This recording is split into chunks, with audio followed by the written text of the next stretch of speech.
여러분, 오늘 10월 22일인데 오늘이 무슨 날인지 아십니까? 오늘 무슨 날이에요? 네? 주일날. 정답입니다. 저에겐 특별한 날입니다. 생일 못지않게 중요한 날이 오늘 10월 22일입니다. 오늘 10월 22일이 무슨 날이냐면 제가 25년 전에 군대 간 날입니다.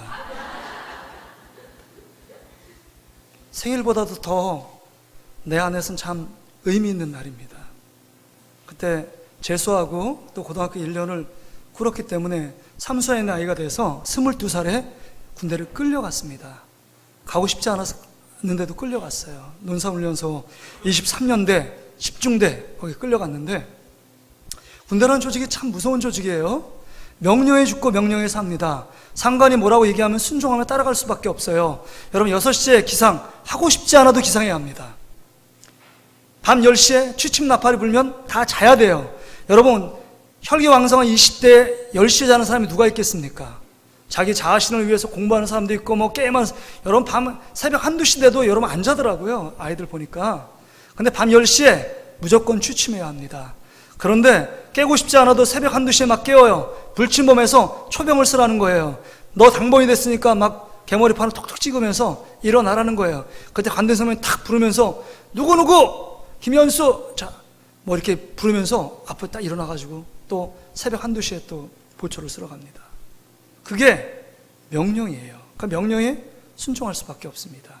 이제 논사훈련에서 육체 훈련 받고 저 진해에 가서 장갑차 교육 12줄 받았습니다. 제가 신학과 나오면 980 군종 특기를 받아야 되는데 제 친구가 잘못 판정을 해가지고, 그 논산에 있는 친구가 판정관이 됐는데 잘못 판정해가지고 엄청 자격증 뭐 있냐, 그러니까 제가 운전면허증밖에 없다는데 너무 점수를 잘 줘가지고 그냥 이수교라는 거기 대구에도 안 가고 장갑차 교육을 받았습니다. 12주간. 운전도 못하는 많이 맞고 힘들었습니다. 기갑 주특기를 받은 거예요. 기갑 주특기. 그래서 자대를 저 사천에 있는 205 특공여단에 제가 주특기를 받았습니다. 다 보니까 거기 특공도 부대 가보니까 저 빼고 다 키가 180대예요. 땡꼬마 왜 왔냐? 막 이런 일 막 들어요. 그래서 저가 땡꼬마인가? 110 정도 되면 괜찮은 건데, 근데 다 커요. 그분들은 다 차출해 와가지고 엄청납니다. 근데 그때부터 행복 끝 불행 시작이에요. 거기 딱 오니까 부터 시작해가지고 군대에서 요구하는 게 다른 어떤 일반 틀보다는 내무 생활에서 엄청 힘들잖아요. 딱 가보니까 뭐가 있었냐면 그 앞에 큰 어항이 있었어요. 큰 어항이 있는데 거기에 물고기가, 금붕어가 한 5마리 정도 있었습니다. 근데 고참이 뭐라냐면 그 어항에다가 딱 그 내용만에 딱 들어오면 문을 딱 닫으면 경례를 하래요. 특공! 경례를 누구한테냐면 물고기한테. 아니, 왜 물고기한테 경례를 합니까? 저기는 하사짬밥이래요. 한 3년 됐대. 그렇기 때문에 경례를 하고 오고 그 다음에 고참들한테 얘기를 하는 거예요. 참 어이가 없더라고요. 근데 거기 내용 안에서 그렇게 하라니까 하는 거예요. 시키니까 그냥 명령이니까 그냥 순종하는 겁니다. 근데 그것까지 괜찮은데 지금까지 참 내 머릿속에 기억에 남는 그 명령이 있었어요. 토요일이고 주일이고 오후가 되면 그날 쨍쨍이 햇빛 나면 상관없어요. 꼭 비가 오면 대대가 5대대가 있었는데 마이크로 해가지고 자 대대병력 다 연병장, 지금 말하면 운동자로 다 집합하세요. 그럼 집합하는 거예요. 근데 복장은 팬티바람이야. 비가 엄청 오는데 팬티바람에 이 여단장이 원스타인데 늘 조금 이상했는데 비가 오면 전투 체력으로 공 차는 걸 그렇게 좋아했어요. 팬티바람에. 여자분들이 없으니까.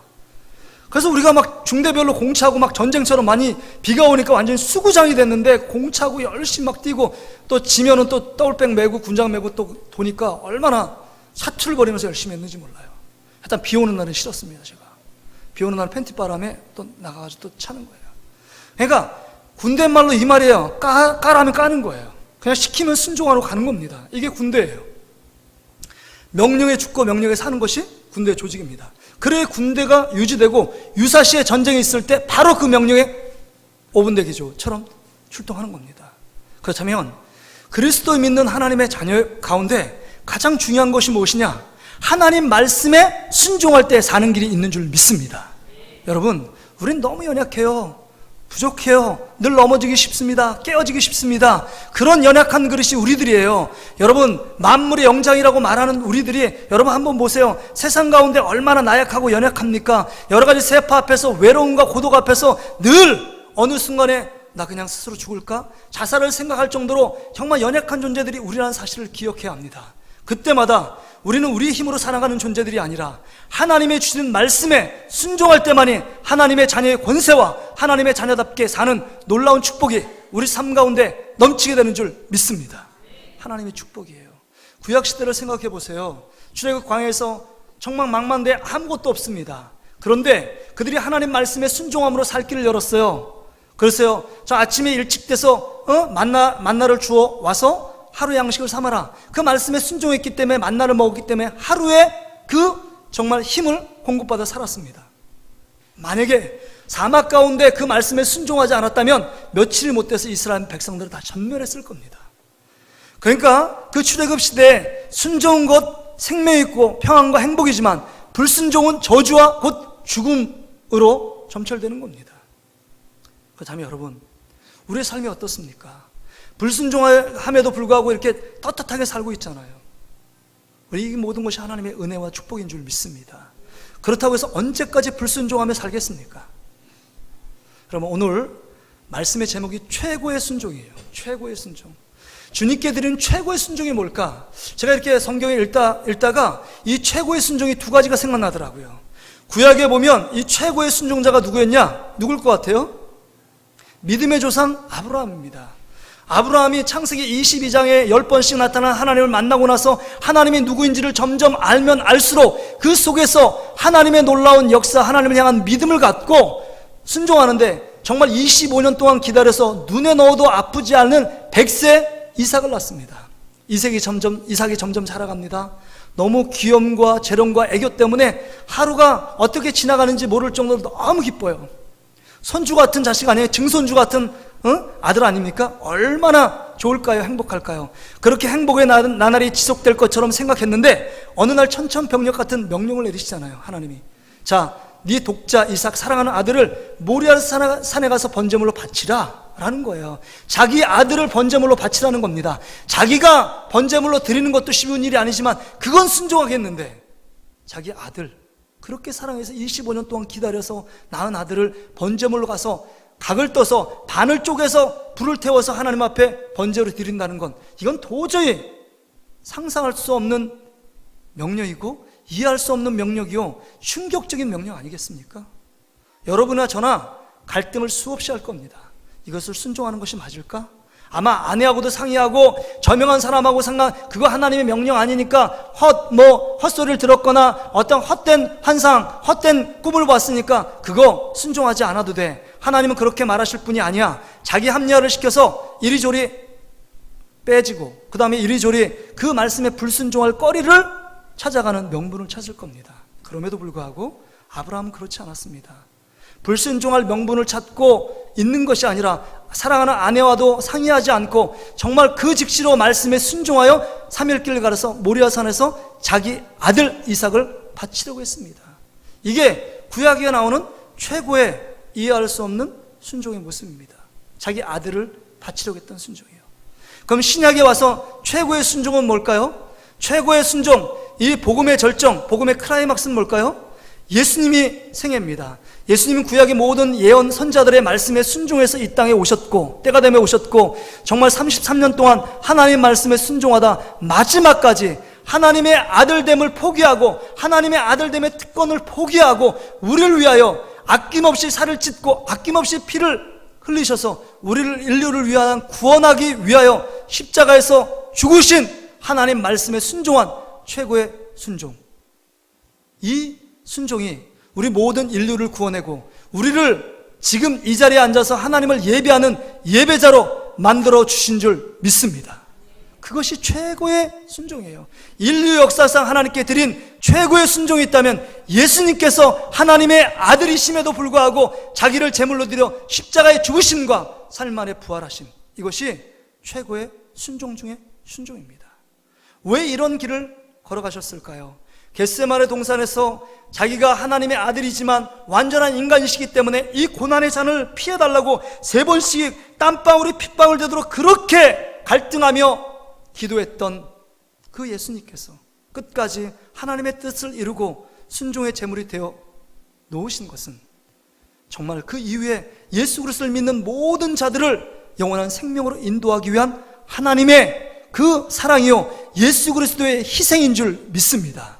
그러기에 예수님께서 마지막 우리에게 유언한 말씀이 뭡니까? 이제 너에게 모든 권세를 준다고 말씀합니다. 정말 아버지와 아들과 성령의 이름으로 세례를 주고 모든 민족에 가서 복음을 전하여 정말 내가 분부하고 가르친 모든 것을 가르쳐 지킬 때까지 순종하라고 말씀하고 있는 것을 봅니다.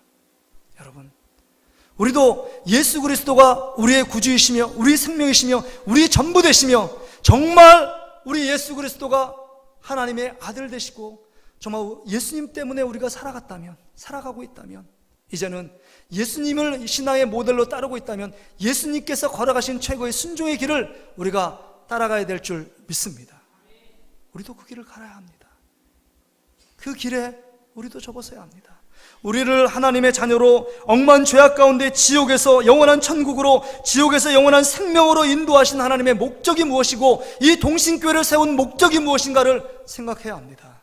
이 목적을 잃어버린 교회와 성도들은요 예수님 말씀합니다. 촛대를 움직인다고 말씀해요. 너희들을 통해서가 아니라 그 사명을 향하여 목적을 상실하지 않은 사람을 향하여 맡기겠다고 말씀하는 겁니다. 우리가 예쁘기 때문이 아니에요. 우리가 자격 조건이 되기 때문이 아닙니다.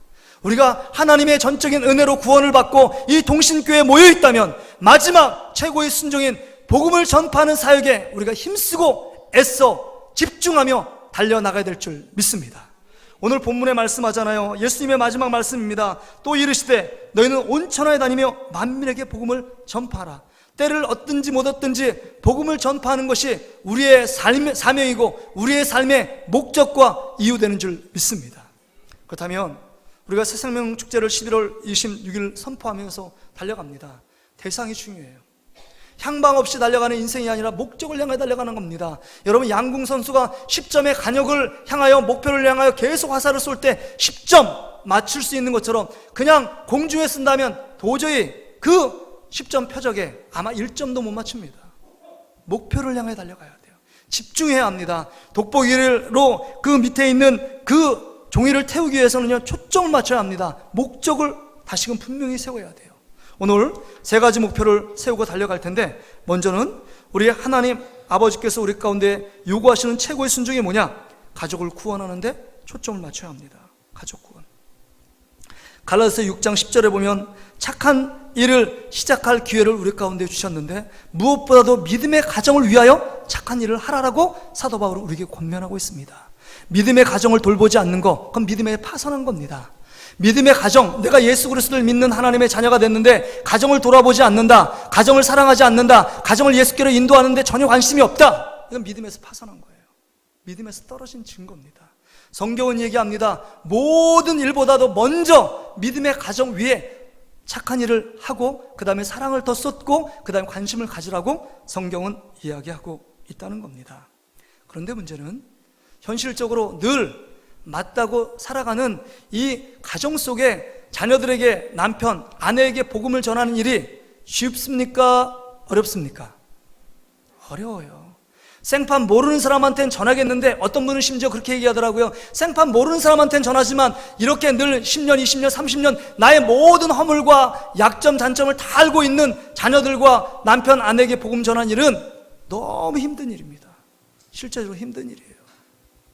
나의 모든 일거수일투족 생각을 아는 사람한테 복음을 전하는 게 더 어렵습니다. 예수님도요, 성경을 자세히 보세요.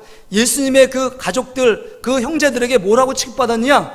예수님은 미친 사람이다. 또한 귀신의 왕 바알셉을 힘입어서 네가 이런 엄청난 일을 한다 라고 말할 정도로 오해를 받았던 인물이 예수님이었어요. 그 어머니 형제들에게. 그런데 부활의 예수 그리스도를 만나고 나서, 부활의 예수 그리스도를 그 목격하고 나서 그 삶들이 바뀌어 야고보, 유다가 예수님 앞에 귀하게 초대교회에 쓰임받는 형제들, 그 귀한 인물로 등극하는 것을 봅니다. 여러분, 원수가 어디 있대요? 남들에게 있는 게 아닙니다. 성경에 보세요. 우리 가족 안에 원수가 있대요. 왜 원수가 되는지 아십니까? 종교관이 틀려요. 우리는 늘 교회 다니면 주일날 교회 간다, 삶의 우선순위. 믿는 자들은 그걸 얘기하지만 그들은 인본주의 세상을 가서 어떻게 하면 금요일까지 일하고 토요일까지 일했는데 주일은 어떻게 쉴 것인가. 이게 관심사예요. 세계관의 충돌입니다. 믿음의 충돌이에요. 믿는 자와 믿지 않는 자들의 충돌, 사단과 그 다음에 하나님과의 충돌입니다. 이게 영적인 전쟁 아니겠습니까? 이게 원수와 대적이에요.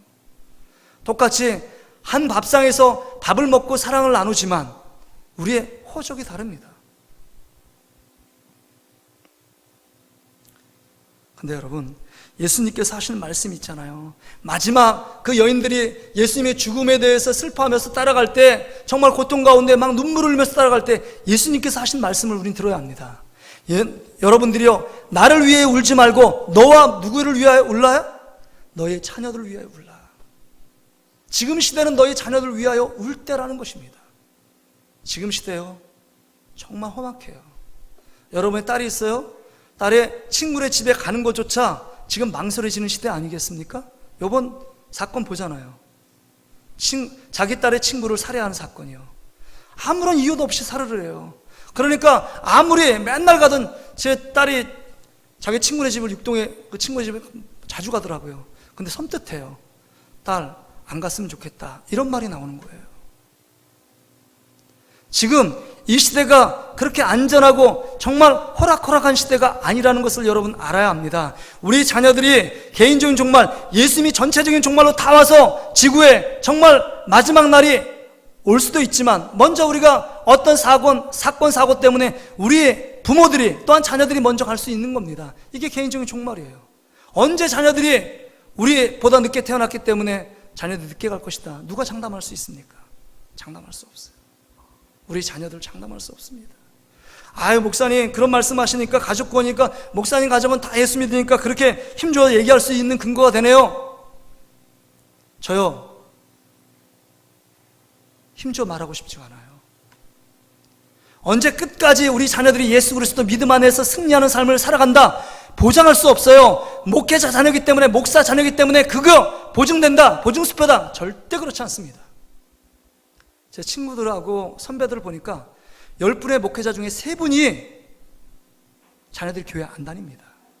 안 다닐 뿐더러 안티 기독교인이 돼서 교회에 대해서 하니까 적극적으로 교회 생활하니까 더 비판적으로 대한다고 그래요. 그 늘 눈물 받아요. 목회는 안 할 수 없는데 하는데 자녀 때문에 늘 웁니다.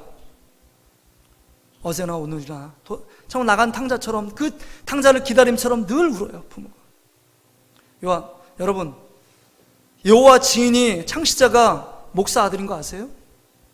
목사 아들입니다. 여러분, 목회자 집안이기 때문에, 장로님, 권사님, 믿음의 3대, 4대 순교자 집안이기 때문에 내 자녀는 그 본 것이 늘 예배 드리는 것고 본 것이 늘 영적인 것이다. 안심하고 있습니까? 안심할 수 없어요. 안심할 수 없잖아요.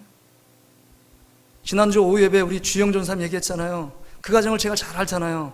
아침마다 일어나서 말씀 읽히고 학교 보내고 저녁에 큐티 시키고 그 다음에 예배 드렸습니다. 그런데 이제 어머니 고등학교 3학년 때까지 그렇게 됐으니까, 나 20살 됐으니까 내 마음대로 할게요. 교회 안 나가잖아요. 가고 싶을 때 가고 안 가고 싶으면 안 갑니다. 여러분 품속에서 여러분의 자녀들이 열심히 신앙 교육했기 때문에 어떤 면에서 역효과가 나서 예수 안 믿는 사람도 있어요. 근데 그 신앙 교육이 무의미하냐? 저는 절대로 그렇게 말하고 싶지 않아요. 주일학교 교육 열심히 교사들이 열심히 했는데 너무 열심히 가르친 나머지 그들이 오버히트해서 청년되고 대학 생활하니까 떠났다. 어느 순간 하나님께서 주신 말씀을 기억하게 할 날이 있다는 겁니다. 전 그렇게 믿어요.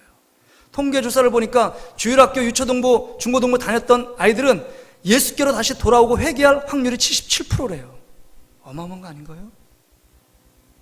근데 그 반대로 전혀 신앙교육하지 않고 목사, 장로, 안수입사, 권사 임에도 불구하고 자녀들을 방목하고 전혀 신앙적으로 교육하지 않고 신앙적인 교육은 교회 가서 유초동부, 중고동부 청년에 맡겨놓고 전혀 신경 안 쓰고 기도하지 않는 우리의 모습들이 대부분입니다.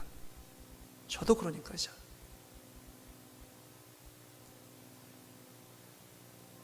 여러분, 기억해야 돼요. 잘 들어야 됩니다. 제가 새벽예배 때 얘기했습니다. 신학과 제가 90명 있는데 90명 중에 목회자 아들은, 목사 아들은 60명이에요. 장로 아들이 10명에서 15명 됐습니다. 제가 우리 서류집사 아들인데 저 같은 사람은 거의 없더라고요. 다 목사 자녀분이 60명. 근데 상당수 아이들이 이제 4년, 7년 같이 지내보니까 뭐라고 하는지 아세요? 난 다른 목사가 돼야 될 것 같아. 아, 왜 그러니 너? 우리 아빠가 강단에서 외치는 말씀하고 가정에서 하는 말씀이 너무 달라서 너무 가식적이고 이중적으로 해서 나는 저렇게 살진 말아야지, 난 저렇게 목회하지 말아야지, 난 저렇게 삶을 이중적으로 살지 말아야지, 그것을 반대하면서 목회의 길을 걷기를 원하는 자녀들이 많았습니다. 충격이었어요. 나는 목사님 자녀분이 되기 때문에 좋은 신앙을 유지해서 더 좋은 인격, 아버지 받았던 인격들을 잘 고스란히 담고 더 그 위에 한 단계 성숙된 인격으로 자라갈 줄 알았는데, 그런 사람도 좀 간혹 있지만 아버지의 삶을 반대하면서 찾아온 자녀들이 있고, 그 중에서 극히 한두 명 아이들은 나의 앞으로의 사역은 PK를 위한 사역이래요. PK가 패스터 키즈입니다. 목회자 자녀들이 너무 상처받고 어려움을 당하는 거, 억압받고 있다는 사실을 알기 때문에 그들을 위한 복음을 전하고 그들을 위한 센터를 만들겠대요. 그 다음 MK, 미션 키즈, 선교사 자녀들. 선교사 자녀들도 복음의 불모지. 왜냐하면 부모들이 늘 선교하고 활동하다가 늘 바쁘니까 방치돼요, 자녀들이. 목회자 자녀들뿐만 아니라 선교사 자녀들도 마찬가지입니다. 상처도 많아요. 부모님이 목회자이기 때문에 자녀들도 어쩔 수 없이 목회자로 보는 성도들의 시선이 있습니다. 그러니까 할 수 없이 그 가운데 어려움 당할지도 몰라요. 우리 아들 지금 예담이가 앉아있는데 예담이도 힘들지 몰라요. 제가 잘 물어보지 않았지만 아버지가 목사이기 때문에, 어머니가 사모기 때문에 정말 자기는 사역자의 교육자도 아닌데 교육자처럼 행동할 수 있어요. 아마 이럴 때 아빠 나 교회 가기 싫어 뭐 이렇게 말하고 막 안 나올 수도 있는데, 야 내가 목사 아들인데 어떻게 교회를 안 가? 그렇기 때문에 수요일날 금요일날 다 나오는지 모르겠는데 제가 새벽 예배도 나오라고 막 책을 합니다. 새벽 예배는 잘 못 나오는데 그게 힘든 일일지도 몰라요. 근데 여러분, 중요한 것은요, 잘 보세요. 여러분의 자녀들이 만약에 이런 얘기를 하고 있다면, 만약에 직접적으로 이런 얘기 들었다면 진짜 가슴이 무너져 내릴 거예요. 만약에 엄마가 믿는 하나님, 아빠가 믿는 하나님이 진짜 하나님이라면 나 안 믿어, 나 그 길 안 가, 나 교회 안 가, 이렇게 말을 듣는다면 얼마나 충격이겠어요. 근데 여러분, 그런 말을 하고 있지 않을지라도 마음속에 그 자녀들이 그런 마음을 갖고 있다면 우리가 어떻게 될까요? 자녀 구원, 가족 구원은 참 쉽지 않은 일입니다. 그렇다면 이 말씀 듣고 조급해가지고 아이들 막 퇴근하면서 데리고 올 것입니까? 이제 다 큰 청년이 되고 20대, 30대, 40대 돼서 여러분 개가 목걸이 하듯이 끌고 올 수 있어요? 절대 없습니다. 없어요. 우리가 지금 제가 이 말씀을 드리는 것은 하나님 앞에 기회 있을 때, 기도할 수 있는 기회 있을 때, 눈물을 흘리며 통회하며 자백하며 회개할 수 있을 때, 이건 기회입니다. 하나님께 엎드려야 합니다. 하나님께 무릎 꿇어야 합니다. 정말 목회자가 목사이기 때문에 말하는 것이 아니라 우리에게 맡겨진 영혼들을 방치해서는 되지 않는다는 겁니다. 그건 주님의 마음이 아니고 주님이 우리에게 원하는 순종의 모습이 아닙니다. 우리가 두 번째 생각할 것은, 대상은 잃은 양을 구원해야 합니다. 예수님께서 수로보행의 여인에게 정말 차갑게 얘기하지만 내가 여기에 온 목적은 이스라엘의 잃어버린 양을 찾아서 내가 이 땅에 왔다라고 말씀합니다. 뿐만 아니라 그 잃은 양이 회개하고 예수님께 돌아오면 천국에서 하나님 나라의 잔치가 벌어진다라고 말씀합니다. 잃어버린 양이 회개하고 예수 앞으로 돌이킨 거, 그 돌이키도록 결정적으로 역할한 모든 사람 안에 하나님의 놀라운 축복과 기쁨이 있다는 겁니다. 다니엘에서의 말씀합니다. 정말 옳은 대로 예수께로 인도하는 자들은 해처럼 달처럼 빛나게 너의 인생을 만들어 주겠다라고 하나님께서 축복의 말씀을 하고 있습니다. 여러분, 도덕적으로 윤리적으로 바르게 사는 게 다른 삶이 아니에요. 우리 삶을 통해서 예수 믿지 않는 잃어버린 양을 향하여 그들에게 예수 그리스도를 증거하여 진정한 진리와 빛으로 인도하는 것, 이게 주님께서 기뻐하시는 윤리적인 삶입니다. 이게 도덕적인 삶이에요. 우리가 죄 안 짓고 완벽하게 살 수 없는 존재들이 우리입니다. 율법의 명문을 다 1.1획도 빠짐없이 순종하며 살아갈 수 있는 힘이 우리 안에는 없습니다. 그러니까 하나님 편에서 의인은 없나니 다 의인 하나도 없어요. 예수님의 십자가 보혈의 피로 우리 죄를 덮어주셨기 때문에 우리는 의인이 된 거예요. 그렇다면 여러분, 조금 더 의롭게 살고 조금 더 어렵게 산다, 그것이 기준이 아니라 주님께서 기뻐하시는 사명을 향하여 우리의 모습들은 내려놓고 주님이 원하시는 삶이 무엇인가를 바라보고 그 말씀에 순종하며 사는 것, 순종하려고 몸부림치고 성령을 의지하는 삶, 이것이 주님께서 기뻐하시는 삶이라는 겁니다. 누가복음 15장에 보면 여러분이 너무 잘 아는 탕자의 비유가 나오잖아요. 그 비유에 세 가지 비유가 나옵니다. 똑같은 비유가 나와요. 잃어버렸고 그 다음에 열심히 찾았고 찾은 다음에 찾은 값에 비교할 수 없는 잔치를 엽니다. 뭐가 그렇게 기쁜 듯이 그거에 찾은 거 별로 안 되는데 그거에 몇 배 드는 잔치 비용을 씁니다. 이게 비유의 핵심이죠. 한 드라크마를 잃은 여인이 그 드라크마를 잊어버려서 막 찾습니다. 찾으니까 그걸 갖고 잔치를 해요. 한 드라크마보다 몇 드라크마는 더 들었을 것 같아요. 동네방네 잔치라니까. 또 100마리 양 중에 잃어버린 한 양이 있습니다. 양이 잃어버려서 그 산에 두고 다시 떠나서 양을 찾습니다. 근데 찾아요. 또 잔치합니다. 또 탕자 둘째 아들을 잃어버렸어요. 근데 죽은 자식인 것처럼 알았는데 회개하고 돌아왔습니다. 받아주고 그 다음에 잔치까지 할 필요가 없는데 신신 끼고 금가락지 끼고 옷 입히는데 그것만 해도 다행인데, 아들의 신분을 회복한 것도 다행인데 잔치를 합니다. 이게 복음의 핵심이에요. 복음의 절정입니다.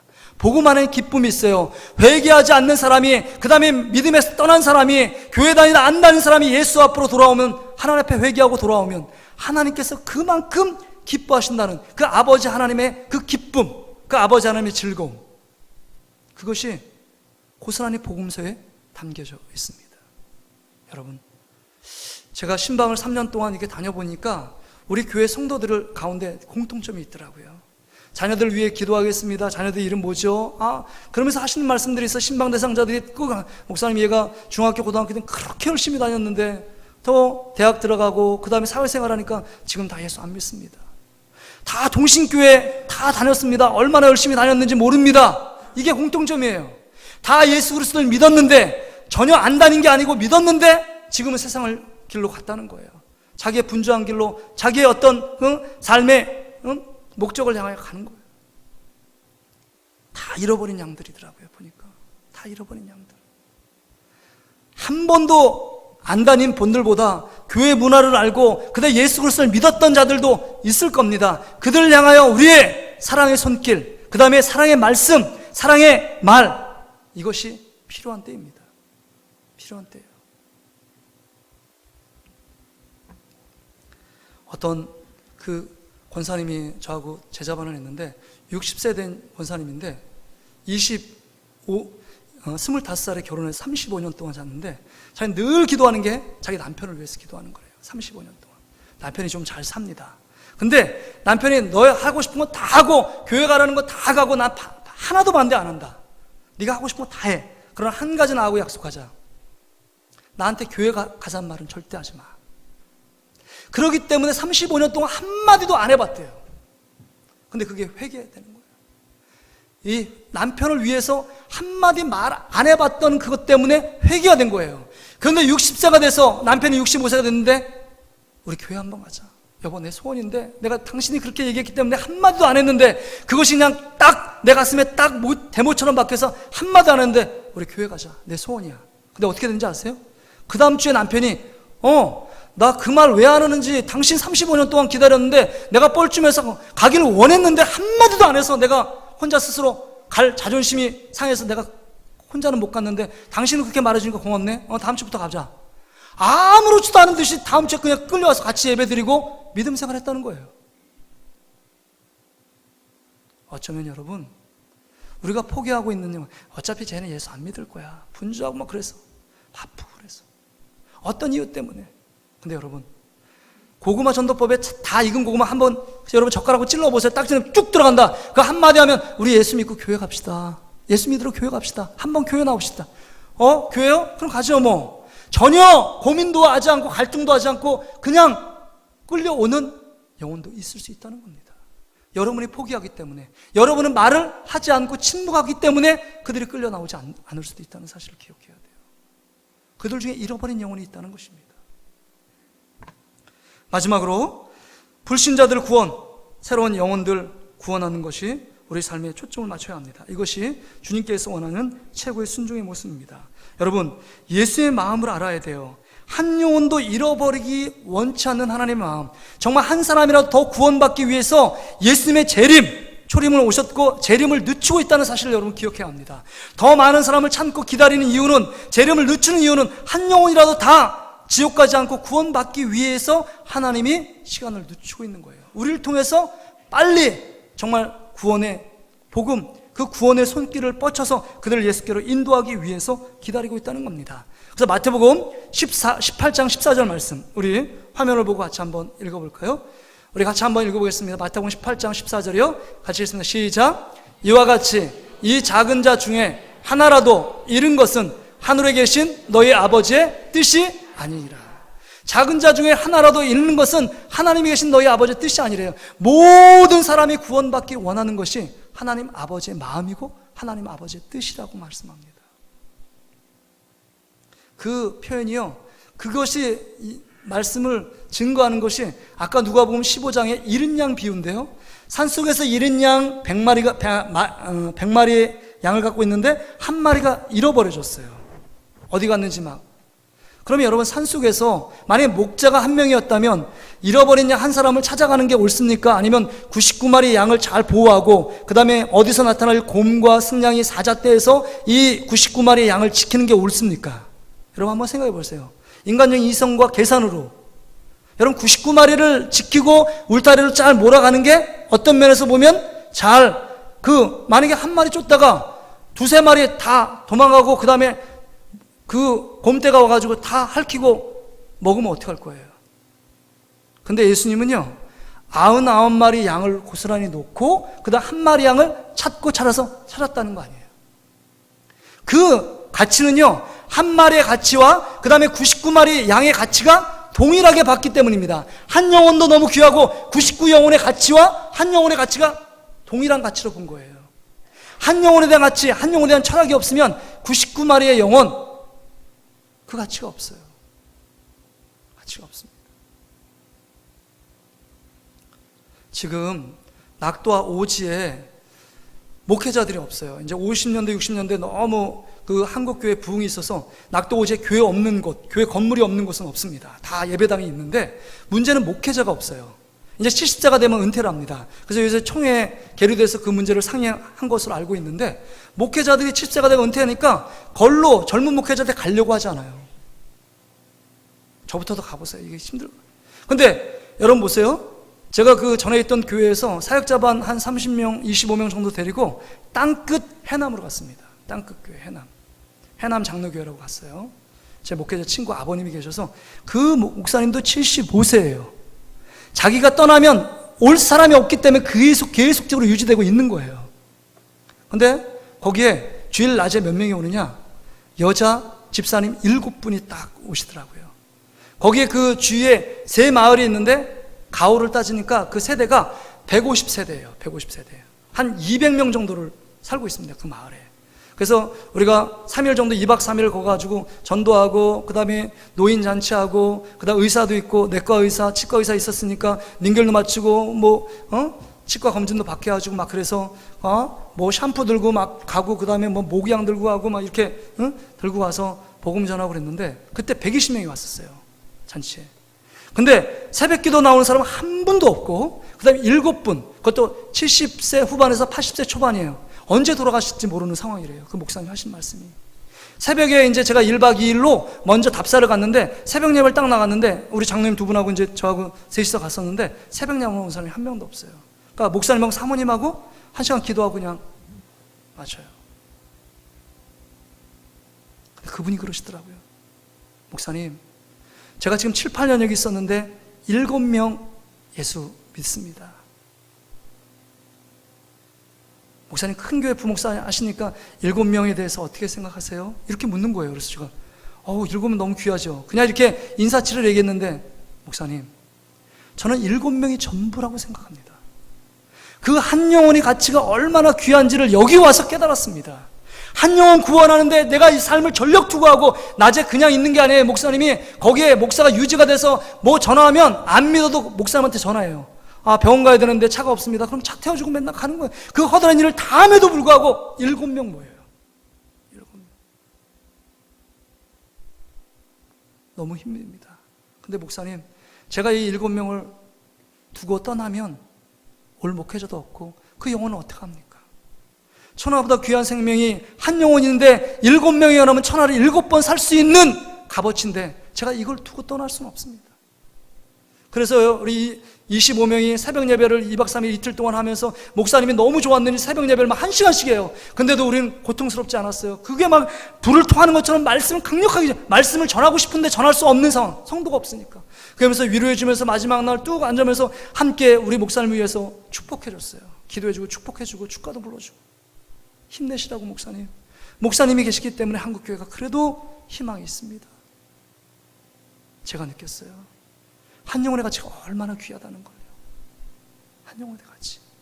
예수님께서 그 마음을 아시고 지금까 한 영혼을 향하여 부르시고 애타는 마음으로 부르셔서 지금 한 영혼 한 영혼이 주님 앞에 와서 지금 여러분들이 이렇게 앉아 있는 것입니다. 말씀을 정리합니다. 목사님 또 이제 생명 축제 되니까 전도하라는 얘기구나. 맞아요. 전도하라는 얘기예요. 근데 여러분, 저부터 솔직히 고백합니다. 목사로서 저도 가장 약한 부분이 전도예요. 새소식반만 땅 안에 보내고 전도팀만 보내고 설교 준비한다 치고 사무실에 앉아있는 저의 모습, 나 뭐하고 있나?